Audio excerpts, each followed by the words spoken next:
Office সময় শেষ হওয়ার আগেই শিক্ষার্থীদের বাসে বাসায় ফেরা নিয়ে ইসলামী বিশ্ববিদ্যালয়ের দুই কর্মকর্তার মধ্যে মারামারির ঘটনা ঘটেছে।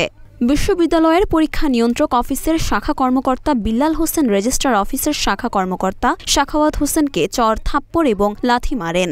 সেখানে থাকা অন্যান্য কর্মকর্তারা পরিস্থিতি শান্ত করে। বুধবার দুপুর ২:৩০টার দিকে বিশ্ববিদ্যালয়ের দ্বিতীয় প্রশাসন ভবন এলাকায় এ ঘটনা ঘটে।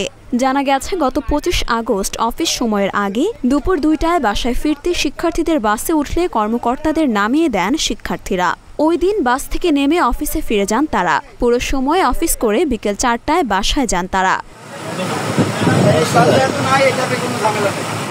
এদিকে বুধবার কর্মকর্তারা দুপুর ২টায় বাসায় ফেরার জন্য বাসে ওঠেন। শিক্ষার্থীরা তাদের নেমে যেতে বলেন। এ সময় কয়েকজন কর্মকর্তা নেমে শিক্ষকদের বাসে উঠে চলে যান। অন্যরা বাসেই বসেছিলেন। এছাড়া বাসের পাশে কয়েকজন কর্মকর্তা দাঁড়িয়েছিলেন। এ সময় পরীক্ষা নিয়ন্ত্রক অফিসের শাখা কর্মকর্তা বিল্লাল হোসেন এসে ধমকের সঙ্গে কর্মকর্তাদের ৪টা পর্যন্ত অফিস করতে বলেন।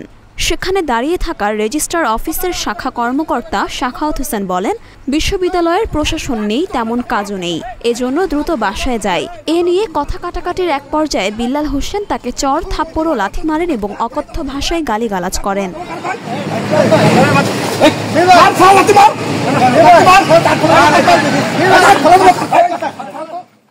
বৈষম্য বিরোধী ছাত্র আন্দোলনের সমন্বয়ক এস.এম. সুইট বলেন, আমরা বলতে চাই, কর্মকর্তারা যদি তাদের যে কর্মঘণ্টা নিষ্ঠা এবং একাগ্রতার সাথে সকাল ৯টা থেকে বিকাল ৪টা পর্যন্ত কর্ম পালন করে, তাহলে শিক্ষার্থী এবং কর্মকর্তাদের মাঝে যে দূরত্ব, যে কনফ্লিক্ট তৈরি হয়েছে, সেটা নিরসন করা সম্ভব।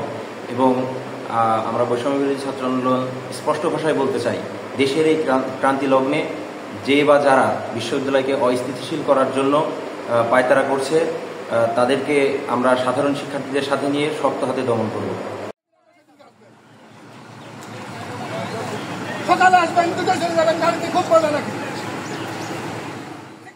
মরিয়ম মিম, ঢাকা পোস্ট।